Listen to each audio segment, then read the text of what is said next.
Good news, everyone! It's Jake Ciely. And there's a surprise in your cereal box. I'm great! Everybody else sucks! Let's get dangerous. Yes, sir, random kid I just met. It's time to check the list. Oh, wait, you're serious? Let me laugh even harder. You know what? You just made the list! Hooray! People are paying attention to me. It's all in football. Sure, we talk about it all the time. Really? No, burn.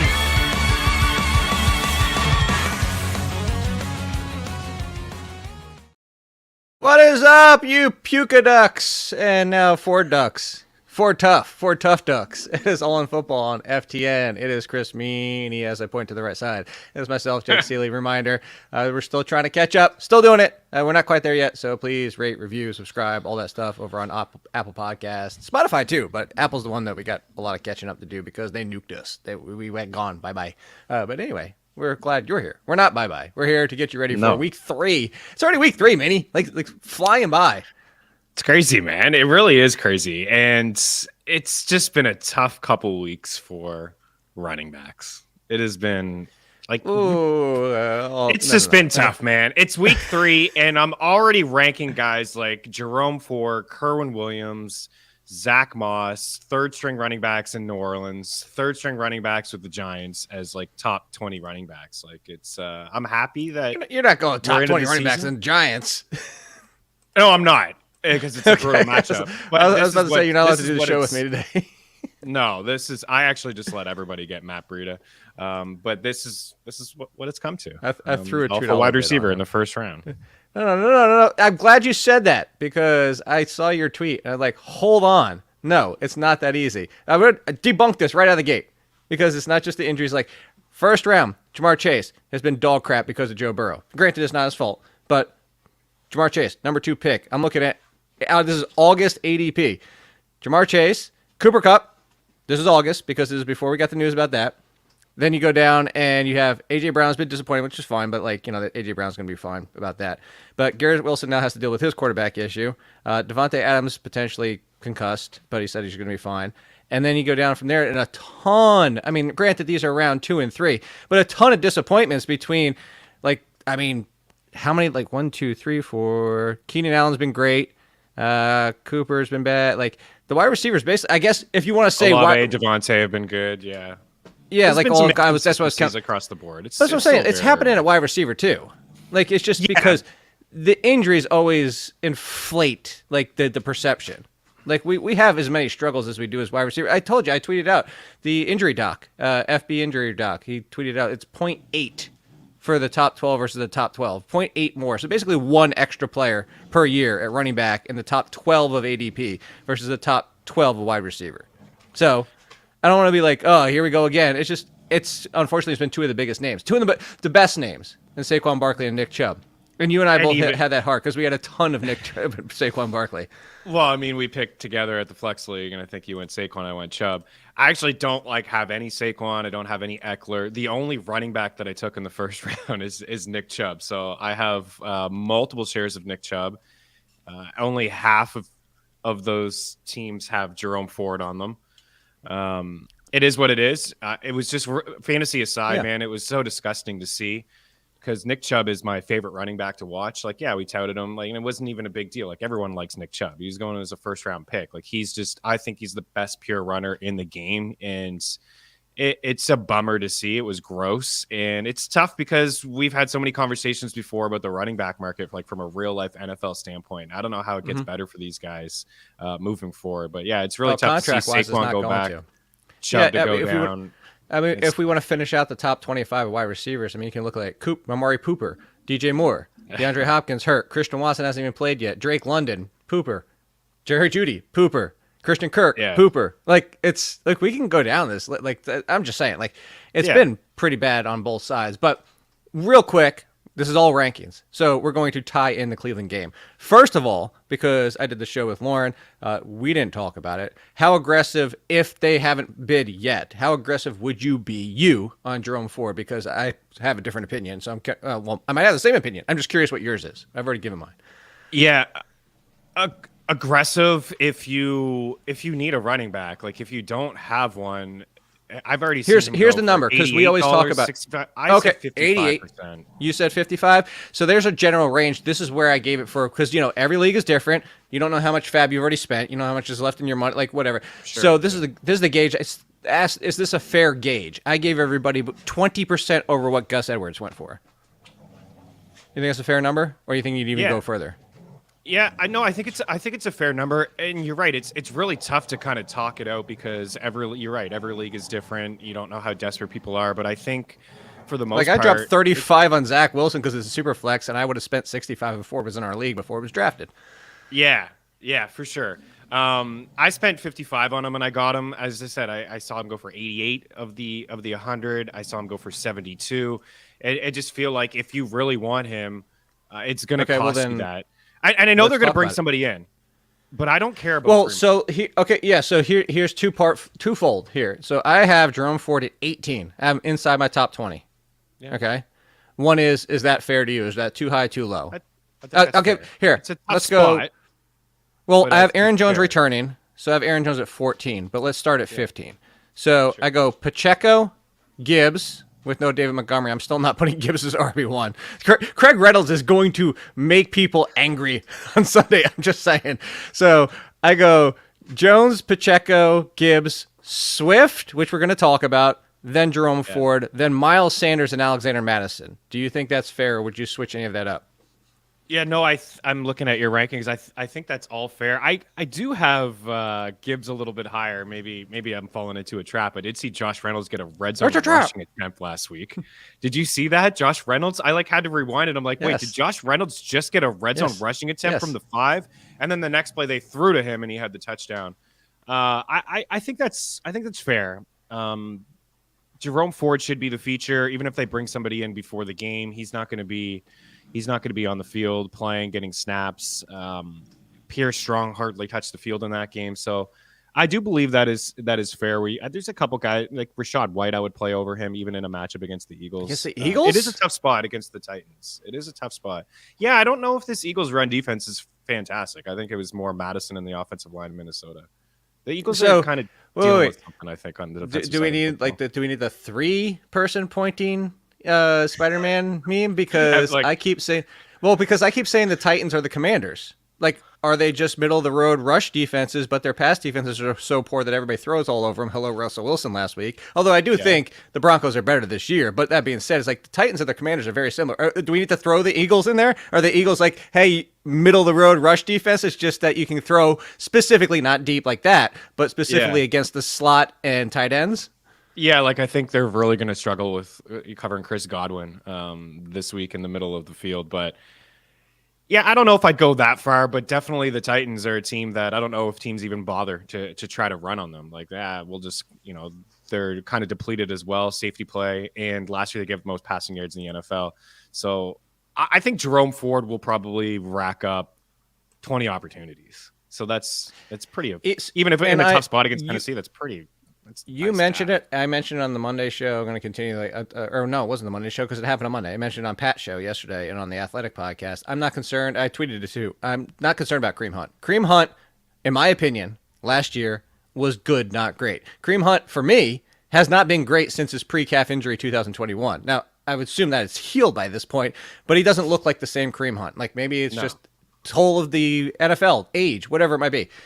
If he comes in, he's just going to be Kareem Hunt again, which is fine. I don't think Jerome Ford is going to be Nick Chubb because Nick Chubb was a top 8 running back, top 5 running back with Kareem Hunt.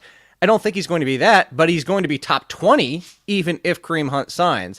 If it's Leonard Fournette, I'm honestly a little bit more concerned if it's Leonard Fournette, as crazy as that might sound, because all Leonard Fournette is at this point of his career is a pass-catching running back. So that's the only thing. Like, Jerome Ford's a decent pass catcher. Everybody, I saw people tweeting about this. Look how much he runs into the offensive line. That was the exact thing I said about him coming out of college. He's great, explosive, good cuts. Sometimes he'll run into his own guys. This isn't Trent Richardson. I think that's what it is. Everybody's good. Like, oh my God, it's Trent Richardson all over again. The downside, of course, is that he's a bust. We've done this before with running backs that have replaced lead options. But unless he does bust, like, let's just say he's good, period. Kareem Hunt, good, period. He still have an RB2. So I would still go for it. And I would definitively, no questions asked, start him over Breida, even if Breida wasn't facing the 49ers. This is why I passed on Breida in waivers, is because I'm not picking up a guy who I'm definitely not playing the first week I picked him up. Right. And I mean, me and you, I think we both had $0 bids on him. I had $0 bids on Breida and like Jones because Kamara's coming back in a week, and I don't want to play Breida at all against this Niners rush defense that don't allow any rushing yards. And the offensive line is got some issues. So I'm fine with my league mates, spending money on Breida and potentially rolling him out this week, hopefully against me. But I agree with you on Kareem Hunt. I think he's clearly familiar with the offense. But last year was his worst year in Cleveland in terms of efficiency, yards, after contact, just didn't really grade out all that well. But having said that, these guys like Craig Reynolds, I'm seeing comments. You mentioned him earlier. Pierre Strong, like you should have them. Like, I'm not saying to start them and spend a bunch of fab if your waivers aren't tonight. You should, take some flyers on them and have them as like next man up kind of deal. But I do believe Jerome Ford is headed for like a future role the rest of the way in Cleveland. And if it was Fournette, maybe he even takes some goal line touches away. That's a possibility. That would be a bummer. I'm with you. I think it would be more concerning if they sign Leonard Fournette than Kareem Hunt. Okay, then let's continue through this. Matt Breida, we already know. Don't start him this week. We talked about the Lions. Jahmyr Gibbs, like you said, you have him higher. I think Craig Reynolds and others, like I don't even know what to expect at this point. Somebody else, this is going to get ruined. Like the problem I have with Jahmyr Gibbs is not that the opportunity is not here. Facing Atlanta, run heavy game, but they're at home, so this is good. I'm still starting Jared Goff, still starting Josh Reynolds. I'm starting Jared Goff and company at home. I might even think about it outdoors. Or not outdoors, on the road, indoors, never outdoors on the road. Never. No, well, outdoors on the road is actually redundant. But point being, I'm really concerned that they just don't want DeAndre Swift to be a bell cow option. I just don't think they love him as that. If this is DeAndre Swift part 2 all over again, and I mean, do you want to make a case? Do you see the names? You see my rankings. Everybody can go to The Athletic. Still $1 a month, by the way, through the end of September, which is just absurd. But you see the names in front of him. Make your case. Is who in front of him would you say Gibbs needs to be in front of, specifically? I would play him over Pacheco. Not against Chicago. No. Matt Nagy's making him the clear lead. He hates Jerick McKinnon, hates him. Yes. Hates his life. Clyde Edwards-Helaire doesn't practice most of the week. And he's like, nope, still not using Jerick McKinnon. Listen, I'm a big Pacheco guy too. I just feel like, man, Gibbs had 9 targets in that game? I feel like he's just going to... I'm not believing in Craig Reynolds. I see the Bam Knight comment. He goes off for 200 yards. That'd be jokes. But did they activate him? Did they activate? I missed that. If they did, I don't did they know activate if they Zonovan Knight, him, but or they is it did just sign him, and I would assume that he would be activated because I do agree that the Detroit Lions, they don't want to run him into the ground that way. They don't want to give him 20 plus carries. That's why they went out and signed. Like they made this draft pick after signing David Montgomery and how they used that backfield last year. But I would play Gibbs over a couple of those guys, even Aaron Jones. I think coming back against. So the comparison is. I made Gibbs the comparison player stylistically, Alvin Kamara. And Alvin Kamara doesn't need 20 touches to be a top 10 running back. The problem I just don't also know. At least Alvin Kamara got inside the 20 and even some inside the 10 rushing opportunities. I just don't know. Is the problem is it's the limited touches and then similar to like the James Cook situation, like you just get pulled off the field. Like that's my concern. So it's a small range. So, but that's it. That's the only two. So Aaron Jones, you would start against the Saints over him or no? I would start Gibbs over Aaron Jones. Yeah. I mean, Raheem it's all the same tier. You're starting all of these guys. I know. Mostert. Raheem Mustard. Yeah. I mean, you keep rolling them out. I mean, I got to keep saying Mustard. 4 weeks. Raheem must start. And then I think the one that's good against them last week. That's the one I was going to get to. Brian Robinson, I have as 12 as an RB1. Is that overreactionary? Because you talk about changes. Eric Bieniemy has treated him as a bell cow. He is top 10, everybody, in RB share, as in the amount of touches going to the running backs. That's including the fact that Antonio Gibson is essentially only a pass-catching option. And I know some of it you could argue has been the matchups, but last week against the Broncos, they got kind of down there where they could have gone to Gibson. That seemed like the opportunity to go to him. Absolutely, and that was something I was looking to see if it would happen in the second half, and it just didn't happen. No, Brian Robinson is for real. He is the first and second down option, and he's been getting some work, even through a couple preseason games, he got some targets out of the backfield, and that's been the key. So Buffalo's weird, man. Like sometimes, like last year, I feel like the weakest part of their team is probably their run defense. But Josh Jacobs didn't do anything, just ran into walls. And I would expect like for the first game, Breece Hall had a couple nice runs and Dalvin Cook had some runs, but I would expect that this Bills team is really stacking boxes and making Sam Howell beat them. But Brian Robinson's a good enough back, and the touches and the opportunity shares and what you just said, right? Like there's 7-point home dogs. And I had said it that maybe Gibson would only have a role when this team is down, but we didn't see that in the second half. So I do believe that it's fair where you have all of these guys. They're RB2s, mid to low end RB2s. Okay, so it's breaking news during the show, which we usually don't get. Usually we end the show 5 minutes later. Mary Kay Calvert is saying Kareem Hunt's officially signing. It's saying expected to sign. Sources tell me it should be done today.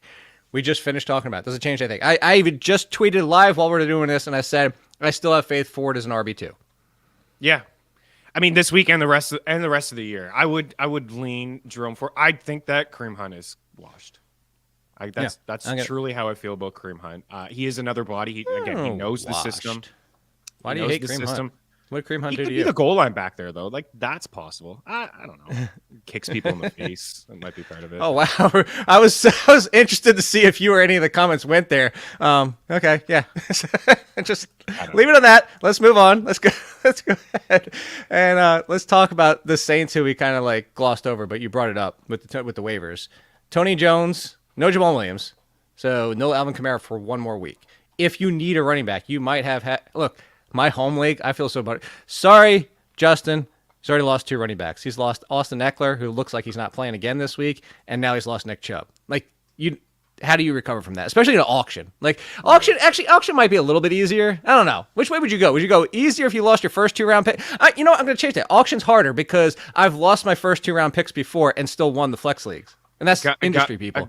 A guy in my home league in an auction, he had Eckler and Chubb, and you can only imagine the money that he spent on both of those guys. He's a big RB guy. He wanted both of them, and that is just a really tough pill to swallow because you're not going to get that in a redraft league. Like, you are not going to get those 2 guys. You may be able to hit on a couple others, but I looked at his running backs, and they're just like they're straight up flyers that are not going to touch the field. So I think auction's a little bit tougher to recover if you have. I think I got one more for you. Shout out again to my buddy Justin. His 3rd running back was David Montgomery.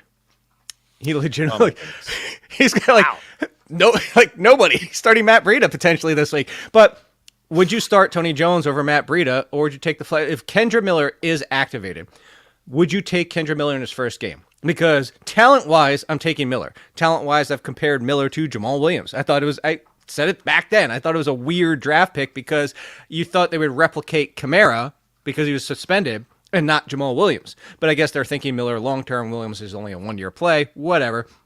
I think Miller has the higher ceiling, but it's his first game. He's a rookie. Like, Tony Jones isn't great. He's strong running back. He's going to do what he's going to do. He's going to get what he's going to get. But for floor, I would go Tony Jones. If I'm chasing ceiling, I would go Kendra Miller. Yeah, I mean, I totally agree. I think Kendra Miller is another guy, right? A sneaky little ad. Everybody's spending money on everybody else. Is like a $0, $1 thing. Maybe some people are wondering if he's going to play, but it does sound like he's going to be available to play this week. But if I had to play one of them, I probably would go with Jones. Just coming off the game that he had, I think he's because Miller's very first NFL game, right? It would have to be for him to really get a bulk of the work. He would have to be unbelievable. They would be maybe riding the hot hand in that game late in the second half. But I would go with Jones. I mean, he had a couple goal line carries, right, which he converted. I love the comments from Michael Thomas, like, hey, this is not Denver, buddy. We moved chains here in New Orleans. I thought that was hilarious. So I would lean with Jones in a really, really tough spot. And I would play him over Matt Breida, yeah. What do we expect from Breida? Like, is he going to be the pass catching back? Could he get 4 or 5 catches? Or is Daniel Jones just going to run for his life all game? And that's kind of what I think will happen. Yeah, just on top of it, not only that, is what if they use Gary Brightwell? What if they activate Eric Gray, who they just drafted, and they give him some opportunities, mostly because there was like speculation it was Eric Gray is mostly inactive because he doesn't get involved on special teams, which Brightwell can. So there you go right there. That's a good call about Taysom Hill, too. Like, that is still a thing. Oh, It is I dropped significant. Okay, hold on. I dropped Tyler Higbee for Taysom Hill just for this week. I'm going to choose a different tight end next week once Kamara's back. Done with Taysom Hill, but for 1 week and 1 week only. This Sunday. I hope he doesn't He is going to cut into Alvin Kamara a little bit. It's clear they still want to use him. It's not just a Sean Payton thing. And you know what? He is a weapon on short yardage situations when they're near, when Jamal wasn't on the field, when they were inside the red zone, they were using him in different ways. And it's just, okay, this is going to be a thing here. But I really hope that they realize Alvin Kamara is the guy that you should give the ball to inside the 20, not Taysom Hill. Well, eventually. Yeah, but not for this week. This week. No. Jordan Love, boom. Taysom Hill, boom. Get your tickets now. There you go. Well done. Well done. Taysom Hill. No, legitimately, tight end. This is what I'm going to bring it into as well. I dropped Kyle Pitts for Taysom Hill. I'm done. I'm so done with Kyle Pitts. I'm done with Kyle Pitts so far. I know we're spinning off the running backs. I was trying to do this in order so people could listen to and go running backs, wide receivers, quarterbacks, and tight ends to finish. I'm Kyle Pitts, 19. 19. 19. I had about 14. How do you start Kyle Pitts? You don't. You can't. You can't do it.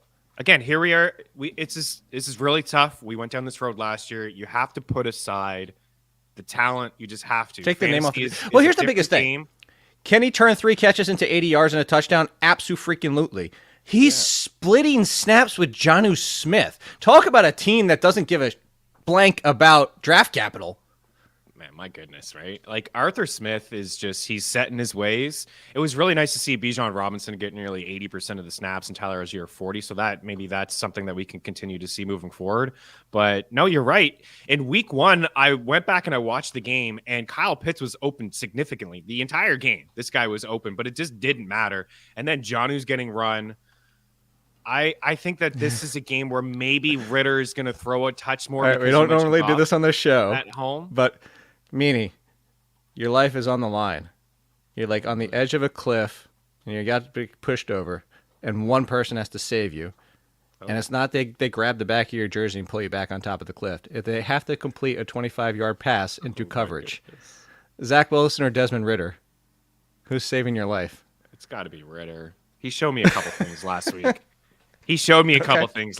Yeah, I mean, I feel so bad for Garrett Wilson. He was able to get a touchdown, a 60-some-odd yard, catch to the house. But Zach Wilson he just takes so long to throw the football too. I think he doesn't have the patience. But I don't think Arthur Smith will be fired because they don't have any matchups they don't have a lot of matchups where teams are going to push them. They're going to be a 500 squad, and if they're a 500 squad or they win 9 games and they're close to a playoff spot, management will be thrilled with that leap forward. But I think ultimately when they get down to needing to win a game, Riddle will be the reason they don't, and they're looking for a new quarterback next year. But I agree with this ranking. Again, you have to put the talent aside. You mentioned it. Rip the name off the jersey, whatever. Put it aside. This is the system that they play in. It's run first. It's slow pace. We don't trust Ritter. So all of these guys, without hesitation, Laporta for sure, Hunter Henry, Luke Musgrave, Zach Ertz is getting 8 or 9 targets a game. Absolutely. Hayden Hurst. Nobody is getting separation at all in Carolina, and they're not taking any shots down the field. So I agree with your rankings in Taysom Hill because he's going to touch the ball. I have Ferguson and Komet right in front of him. Ferguson's another guy. He's getting targets and he's Komet's kind of playing that Schultz role. Are the Chiefs? Pat asked me this, and I think it's a good point. Are the Chiefs sneaky good defense? People aren't realizing. Look what they've done in the first 2 weeks. Limited the Lions, and then they limited the Jaguars. Yep. Oh yeah. They're a sneaky good defense for sure. Now Jones is back. I love Snead. Yeah, they're a good D. Yeah, they're coached well too. Yeah. So let's see. No receiver in the Chiefs. The Chiefs. Okay. So they are 6th toughest through 2 weeks. Granted. So they're 6th toughest against pass EPA, 3rd toughest for wide receivers specifically, and they allow the 4th lowest percentage of drives to end in a touchdown at 9.1%. The Browns, Saints, and Cowboys are in front of them. Those are the only 3 teams, mind you. Unlike those teams, the Chiefs have faced the Lions and the Jaguars.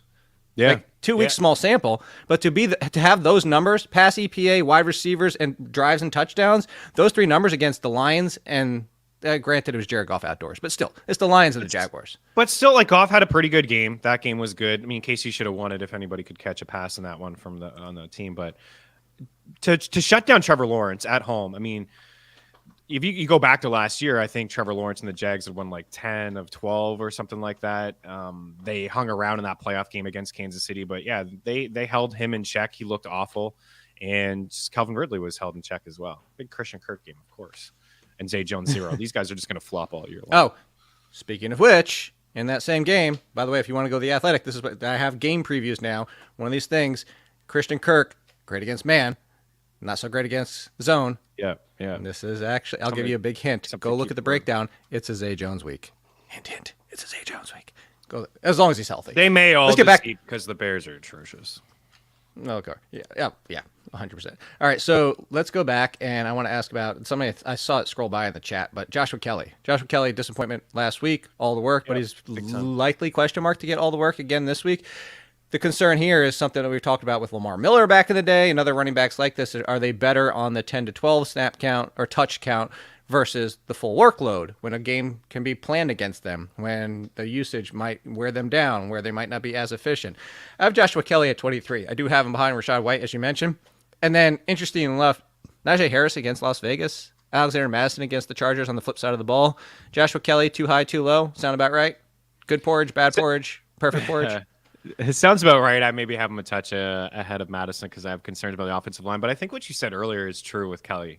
And we played this game before with him. I know it was his rookie season, but we remember when Austin Eckler went down, Kelley, I think he had one game with like 22 carries, 23 carries for like 20 yards. He wasn't that efficient. I want to say that last week was more about the Titans' rush defense, and this is a better spot for him. We just saw the Eagles run all over Minnesota. So I would, if I had Kelley, I agree with you, Ford over him. Check the link. Right. Yeah, check the list. Check the link. My bad. Jeez, I'm a rookie here. Check the link, people. T-shirt. Yeah, he's a low end RB2. He's a low end RB2. He should get 15 opportunity. A high scoring game. I think the total has moved from 51 to 54.5 in like 2 days. So, and I would lean to the over on that. So that one, see some points for him. I don't know last time. So, I want to go to a name I threw in there, and that was Najee Harris. So Najee Harris and Jaylen Warren. If I told you, no, hold on. If I told you these two numbers, okay, I'm going to give you two numbers. I want to tell me if you tell me which one is Najee Harris and which one is Jaylen Warren. Okay, one has a 0.0 explosive run rate and 0 runs of 10 plus carries. The other has 18.8% explosive and 3 carries of 17 plus yards. Who do you think it is? I don't know if you're trying to trick me, but I feel like the latter is Warren. Nope. It's Najee. Warren has 0 explosive runs, 0 runs for 10 yards. Najee Harris has 18.8% explosive runs and 3 carries of 17 plus yards. Has it been gross? Yes. Does he have negative rushes? Yes. But is this the point where perception is masking reality, or is this just like, okay, Najee Harris is just kind of fallen into these runs because of when he's on the field a little bit more than Warren? And this is like, we watch these players and Warren definitively looks more explosive despite the runs not being there. Like, which way are you going with this? Because I'm not super holding out hope, but I think Najee Harris is getting a little too much hate. He's barely an RB2 for me, but I'm still ranking him ahead of Warren. I'm still ranking him ahead of Warren too. I think if you would have said plays, like you said runs, he's still getting those first and second down opportunities. So that's why I'm still ranking him ahead. He struggled against Cleveland. Like Pittsburgh's had 2 tough matchups, to start the season. Man, Warren is knocking on the door though. Like, he deserves more touches. Yes, 100%. He certainly looks like the better back, pass catching back for anybody who loves props. Like 2.5 catches plus 165 last week. He had 5 grabs in week 1. I would against the Raiders, and I'm surprised the Raiders are even favored in this game because I don't think that they're a good football team. So this could be. So would you play Najee Harris or Joshua Kelley? I would play Joshua Kelley, honestly, but they're in the same tier for me there. But James Najee, Conner this should be a against get right spot. Okay, James Conner against the Cowboys or Najee Harris? I would play James Conner. I feel like he's your boy. And I feel like you've been right about him for the past couple of years. Like, just he's my boy, but to the 8th round. It's if I Dallas, could, if he was legitimately my boy and my child, I would 100% protect him from this one. I'd be like, "You're sick, buddy. You're not playing this week." Like, no, you are sick. Oh, your ankle looks swollen. I think you should sit out this week. They've got like 15 Micah Parsons. Like, he's going. I know he looked so. He's probably good gonna get last 20 week, touches for 33 yards. Yeah. I mean, you're not wrong. I would shoot for. I mean, the higher ceiling this week is Harris, is Kelley, Rashad Zach White. Moss versus James Conner versus Najee Harris. Najee Harris. I don't know why I keep saying Najee. Najee I would Harris. go with. This is how I would rank them: Kelley, Conner, Harris, Moss. Okay. That's how I'd rank. They're all kind of bunched in together. I mean, I take the big L on Zach Moss in the Sirius show. I said I would start this guy. No chance. I'm not a Zach Moss It's like because 20 plus opportunities. Anthony Richardson left that game in the first quarter, so maybe it wouldn't have been as much Zach Moss, but he did. And it look comes okay. down to the difference of the offensive line and the gap. If people go back, I maybe didn't watch a ton of that Colts game. I mean, he was running through lanes with like 5 people wide. Like, and I'm not taking that away. This is what I'm saying. It's like I don't believe Zach Moss is an elite talent at running back. I don't even think he's a great talent at running back. It's right now, to go back to the Kareem Hunt versus Zach Moss, I'd probably still lean a little bit Kareem Hunt because I know who he was at his best. Yeah. Zach Moss is this version of Kareem Hunt. He is Joshua Kelley with 20 touches. Like, he's middle of the road. It's fine. He's replaceable. He can perform. I'd take him over Tony Jones.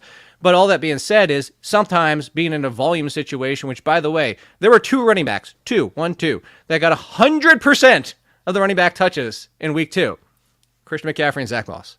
So that kind of situation, and if the offensive line is going to open holes that wide, especially if Anthony Richardson is back, like I'll take that.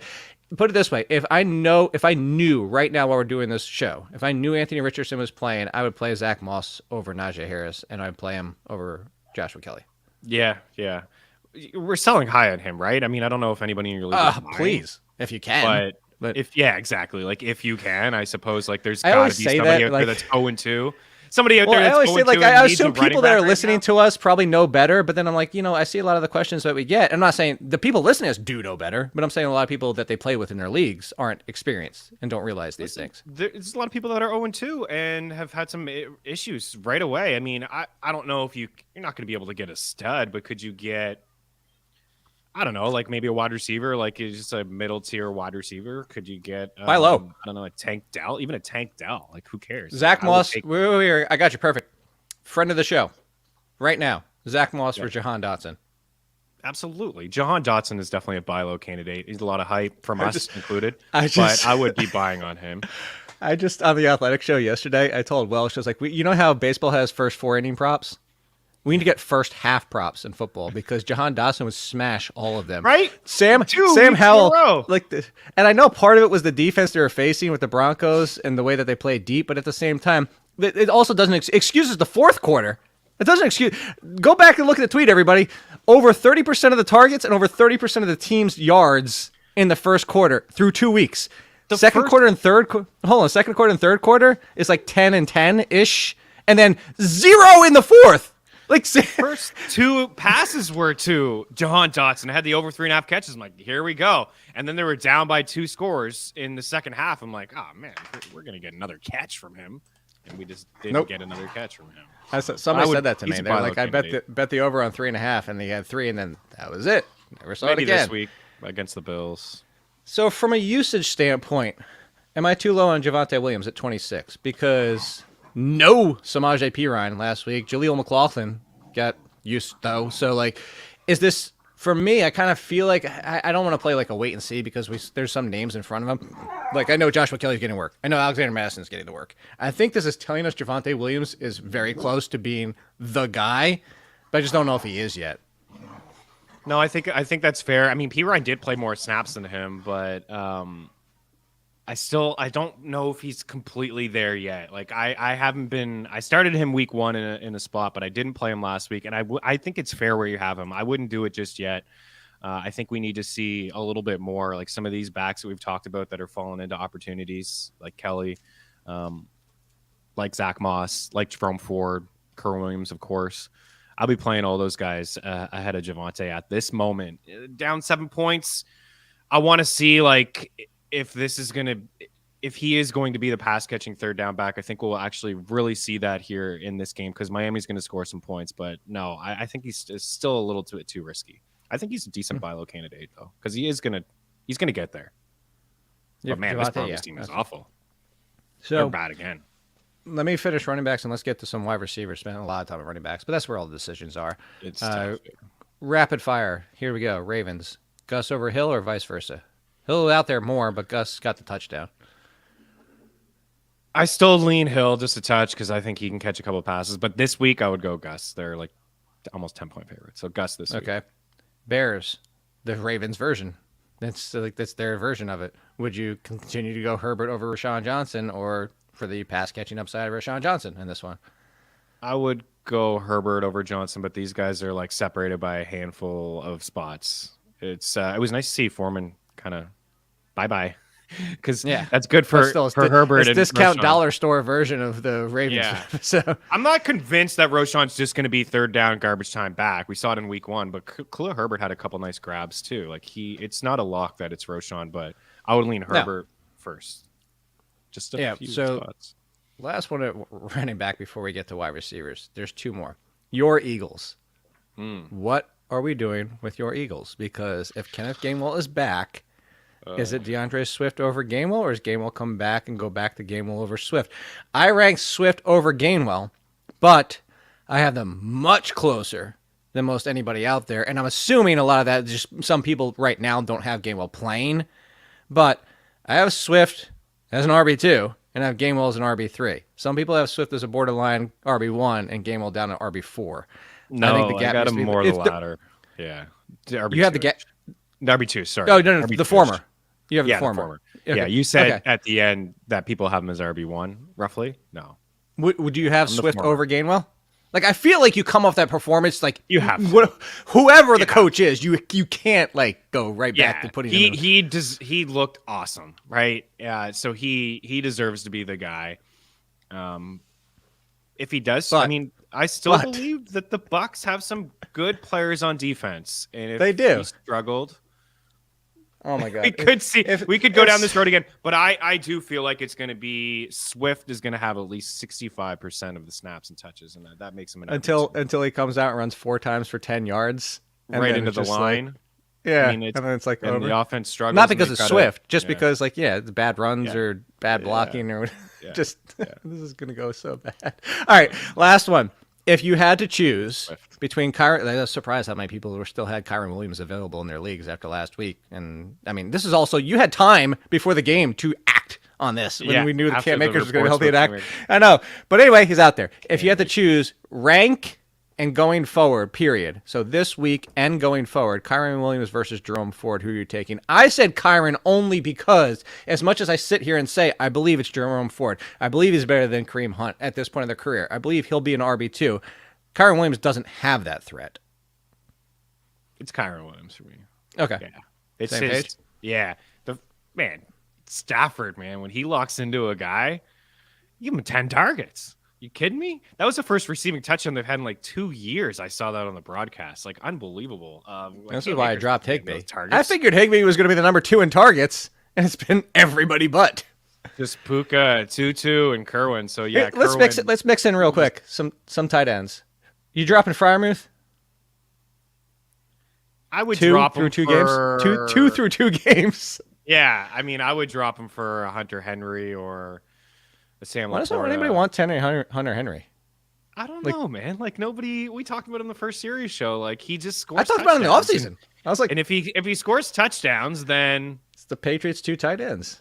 Yeah, like what more could you ask for from the tight end position? He's getting targeted. I would just. I mean, the tight end position is so bad. I would move on from Hunter Henry and Laporta, and maybe even Zach Ertz. Volume is if you're going to get targets. Swap? Oh, 100% swap. Yeah. That's not even a question. Yeah. Yeah. So let's talk quarterback real quick before we get to wide receiver so we can get this chunk out of here. How far down are you going with Daniel Jones? Because are you going to look at my ranks? You going to see where I have Daniel Jones? Look where you got him, yeah. You probably have him lower than me. 19. I'll preemptively answer the question. Yeah, I got him at 17. I think you got to look for another option, right? I mean, we said the Against the bounce back was going to 49ers? happen. He finished his one. Yes. Bounce back happened. He was QB1. But now what happened against the Cowboys in week 1, there's a good chance it could happen again. But what I will say is that the Rams, Stafford did pick apart that 49ers defense, like Puka and Tutu. We just talked about them. It was really tough. They stopped him in the red zone, but Stafford was able to move the ball. But I have issues with the offensive line, just like you do. So all those guys that you have ranked ahead, I may play him over Jordan Love because of the rushing upside that he could have. I think Love could struggle against the Saints, but yeah. Somebody asked why I didn't have Jordan Love higher, and it's because that touchdown rate is he's not even throwing 200 yards and throwing the touchdown rate is bananas right now. And that's a very tough defense. Like, I went back and forth on that one. I'm back and forth, like, yeah, Jordan Love versus Daniel Jones. And honestly, you know, if my projections are today, I could see, and it'll probably, this will be like, put it this way, I'm struggling enough with my own thought process that the projections tell me Matthew Stafford against Cincinnati is ahead of both of them, Jordan Love and Daniel Jones.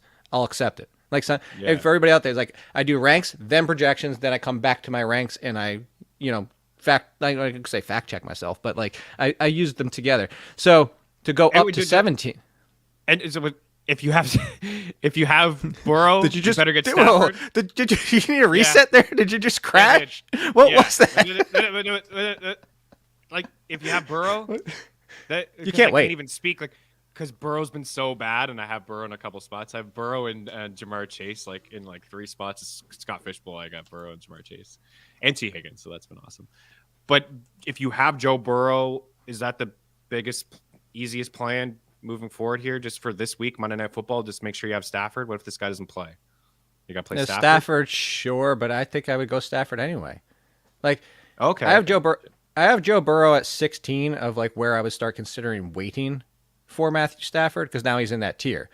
But I would need, like, Joe Burrow looks 100%. If Joe Burrow is not what he's looked like through 2 weeks, is not 100%. Those are legs. Legs matter for quarterbacks throwing the ball too, not just running. Those legs, these first 2 games, if he's not 100%, if he's limping through practice this week, there's no way. And the thing is again, you can't wait. It's the second Monday Night Football game, so Stafford's really your only backup plan. And you got to find another option. For what it is, I have Burrow at 16. I would still here's my question. I was going to go back to 17 at quarterback. I would still start a 90% Burrow over what we've seen from Deshaun Watson. I wish. I said this to Chris Welsh yesterday. I'm coming for you, Chris Meaney. I'm coming for everybody, because it's like 90. It's not you by yourself.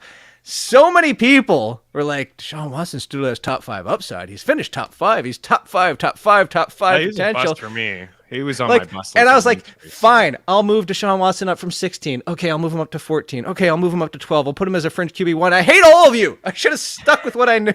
Deshaun Watson looked so trash last year. And I'm not saying it can't get better. He still does have that upside. But the passing game and Deshaun Watson, like, you can't call it rust at this point.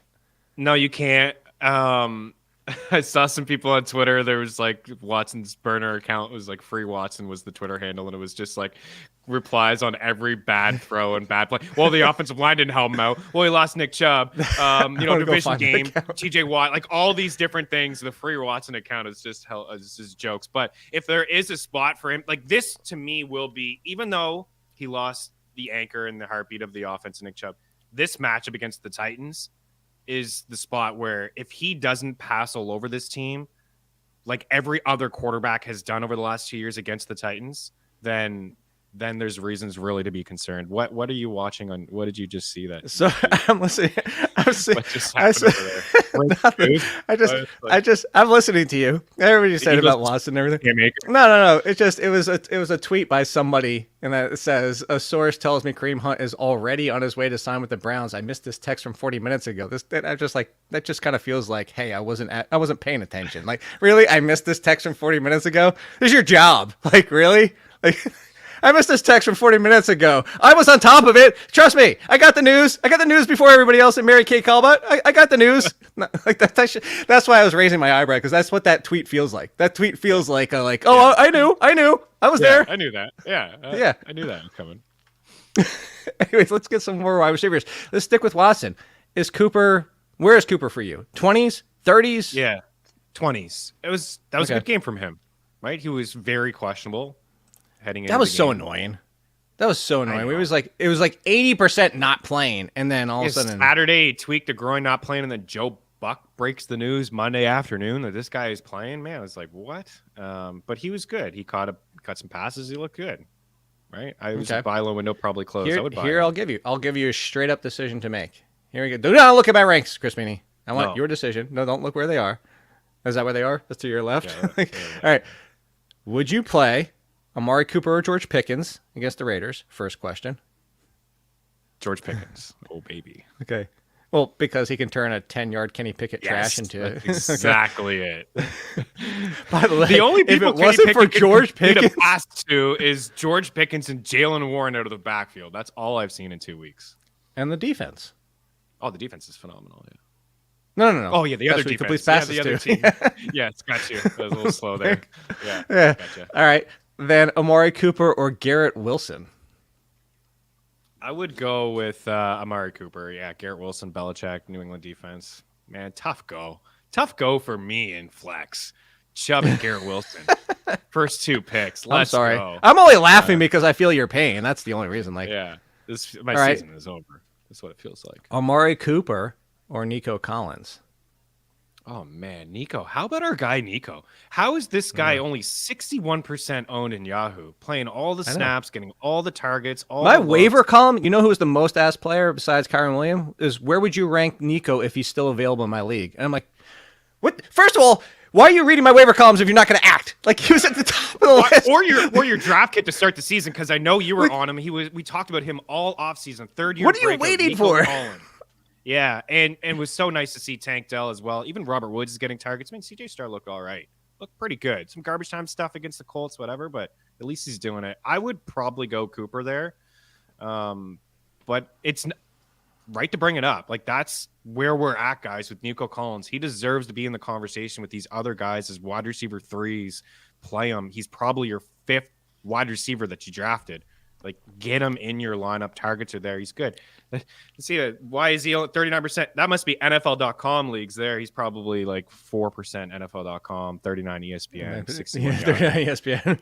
You got to remember, a lot of those leagues, they draft and that they know. It's like, nobody. And there's a lot of people play 8-team and 10 teams. So one of my buddies asked me for advice. 10-team. Kerwin Williams is his top pickup this week. Like 10-team league. So here's one for you. You have to make this decision. We're going to play the scenario because everybody like, what do you do if? All right, let's play the scenario. Let's say Friday, Joe Burrow still question mark. So you could be getting Jake Browning. Do you wait for T. Higgins or do you play Amari Cooper? I would play Amari Cooper. I would play Ja'Marr Chase no matter what, but I would be looking for other options if I was a T. Higgins owner. Yeah. You know what the interesting thing is, and I'm not telling people to make this decision. If you play Monday Night DFS only, is interesting. There's actually 2 interesting Monday Night DFS situations here, and they're both involving the slot, and they're both involving the fact that if you watched what the 49ers were able to do, the Rams, very similar to your Eagles, slot, middle of the field, tight ends, destroy. Yeah, issues. Jake Browning, Tyler Boyd. I mean, even Joe Burrow, Tyler Boyd. Again, I'm talking about savings and DFS. I'm not talking super deep leagues, maybe desperation play. And then Trey Palmer could come alive again against your Eagles. Kate Otten. If you want savings, Kate Otten, Trey. Here's what you could do: Kate Otten, Trey Palmer, and Tyler Boyd, and then you can spend up and go get Kyren Williams. You could get Mike Evans and Chris Godwin and AJ Brown and Devontae, and Jalen Hurts. You could spend up for everything else. Man, if last week is any indication, because backup running backs are scoring multiple touchdowns, so that could certainly happen. Yeah, Nico's 70% owned because Yahoo waivers ran last night, and that's still too low. Like, he went up 17% after a 100-yard game. So he should be 100% rostered. Yeah, we're out there. Yeah, waivers ran last night in the majority of places. All right, so Christian Watson, first game back if he plays. Sounded like he could be close, but Christian Watson, would you play him first game back? I have a lot of Watson, as you know, but I also have a lot of Nico Collins. Like, that's a good example. I would play Nico over Watson. I think it's risky. Last year, he came back off a similar injury and he was limited. I know that Dobbs isn't doing much. Reed, the offense does seem very kind of vanilla at the moment. They definitely need Watson's explosiveness. I like Christian Watson. I think he's Like, I think he's going to have a fine year if he can stay on the field. But I'm a little hesitant to roll him out against the Saints in his first game. I just don't know if Same I trust game him at the moment. Same game, Mr. Captain. He used to be the slant god. Now he's the floor god. Michael Thomas versus Christian Watson. Michael Thomas. Michael Thomas has got the trust right now of Carr, red zone looks. Yeah, Michael Thomas. He looks good, man. And I wouldn't Hold on. would you sell Michael Thomas? I just saw a question earlier where Michael Thomas for Cooper you're Kupp? still not going to get the right value for it. No. Well, for Michael Kupp or for Michael Kupp? Straight up for Cooper Kupp? Absolutely. No question. Yeah, I was going to say that earlier, and I forgot about it. Like, if you can get a guy like Cooper Kupp, I mean, you do that. I'm surprised it's that high because I was going to say, you know who Michael Thomas is right now? Jacoby Myers. That's what he's turned it. He's the floor god. Yeah. The god of the floors. He is anti-lava. What's the Definitely inverse has of lava? Carr's trust on third downs. I've seen that so far, too. He's iceberg floor. Super cold. I have no idea. Drake London against the Lions. Would you start Drake London or Michael Thomas or Christian Watson? Or just rank those three? I'm gonna rank them. I'm not a big. It seems weird, but I'd like Drake London again. It's the same thing. I just don't trust Arthur Smith, but I would rank them Thomas, London in this spot against Detroit. I think we could see some points, and then Christian Watson. Yeah, I'm a little hesitant. Where do you have Watson? I know you have a lot of Watson. I'm having this conversation. That's why I'm asking. Like he's with what? What about Jerry Jeudy? Jerry Judy's first game back, a little quiet against the Commanders, so you should be able to pass. Well, they did pass against. It's just Jerry Jeudy. Is that first game back? I would play Jeudy. Yeah, first game over back, Watson? kind of same deal, right? Yeah, like Watson. Would you play Jeudy or Michael Thomas? I would play Michael Thomas. Zay Jones or Jerry Jeudy? You did tell me it was going to be a Zay Jones week, but I do have Jerry Jeudy ranked ahead of him. Yeah, lesser competition. How about this one? Tutu Atwell or Jerry Jeudy? I think we just got to play Tutu Atwell, right? Like, is Jerry Jeudy getting 8 or 9 targets? I don't think so. They're legitimately using Tutu out wide as well, which I think that's the biggest. They're running him out wide about 40%, which is absurd when you think about it. Like, not absurd, like just it's Tutu Atwell. I figured Tavon Austin part 2. Didn't he play 90% of the snaps? I mean, I don't think it matters, like, to get it offhand. Oh, yeah, massive I had that amount. written down. He played more than anyone else on that squad. All right, we'll get out of here with this. Yeah. Your former boy. 94% of the snaps. Wow. Yeah, your former boy, because this is last year, your former boy. Hollywood Brown, the only option in the passing game for the Arizona Cardinals going against the Cowboys. Let's see how far down do we have to get. Hollywood Brown versus any of those names we just said. Would you play Hollywood over any of them? Tutu, Jeudy, London, Zay. No. I would play him over Zay. Would you? It's got to get some targets, no? I feel like the Cowboys are going to be up big early, and there has to be some targets for somebody. And the Cowboys were up 40-0 against the Giants. I don't care. And nobody got any targets in the Giants, because Daniel Jones didn't have any time to throw. Yeah, it's a super risky play, but I think he could fall into 8 or 9 fantasy points, like 8 or 9 targets, maybe 5 for 65. Zay Jones could. I think Zay Jones is a higher ceiling. Jacksonville, 10-point favorites. Right. Yeah. Elijah Moore against Tennessee or Hollywood Brown. He did have 8 or 9 targets in that game. It's just Deshaun Watson sucks at getting into them. I know. I would. Elijah to me is like third, so I would go with Gabe Davis of Washington or Hollywood Brown. Yeah, Gabe Davis. Just hope he finds the end zone, scores a touchdown. Christian Kirk or Hollywood? Would you sell Kirk after that game? Yeah, 100%. Because I'm selling Nico Collins depending if the price is right too. Make him available. Nico Collins isn't going to be top 10. Loving some Nico Collins, but yeah, absolutely. Yeah, he's more like a wide receiver 3 or 4. Like, get something for him. Maybe like package deal him and something for like a. You could probably do him and something for maybe a Jamar Chase or T Higgins. Like, that's possible. All right, last one. Yeah, give me another one. Josh Reynolds at home. Maybe. Or Hollywood Brown. You could have said anyone. I would have been Josh Reynolds. Team Josh Reynolds. We love it. Team, what the hell's going on? Did nobody listen to us for the first 47 minutes? What, like, everybody's flooding the chat now. Kareem Hunt signed. Like, what? Yeah. We spent the entire first 15 minutes maybe on this whole situation and announced the signing and covered all of it. So go back and listen if now you're only tuning in now because Pick up we're Hunt done. and sell him immediately. Sell him before he Apparently. touches the field. Yeah, Sell no, Hunt. I just got a tweet. 1 year deal for Hunt. They're going to get their money's worth out of him. Okay, sure. If they gave him $10, shut the hell up. I'm worried about the offensive line in Cleveland too. I did Nick Chubb. Like it's been a good offensive line over the past couple years, but I think Nick Chubb, helps that line look good. You know what I mean? Like he's just such a good runner. He finds these holes. It's gonna be tough for Kareem Hunt. Doesn't have that burst anymore. Sell what for old boot? And you'd be surprised. Somebody spent $45 in one of my leagues on Kareem Hunt. So there are people out there that like Kareem Hunt. You'd be shocked, but you could get for just something. Okay. Well, Better than him. Something. Follow at Chris Meaney at All In Kid. We'll continue to help you with your Week 3 lineup decisions over at FTN. Code All In. Get you 20% off. Over at The Athletic, $1 a month for an entire year until the end of September. So you can check out the rankings and all the game previews. We have trade charts at FTN and at The Athletic. So much to help you get ready.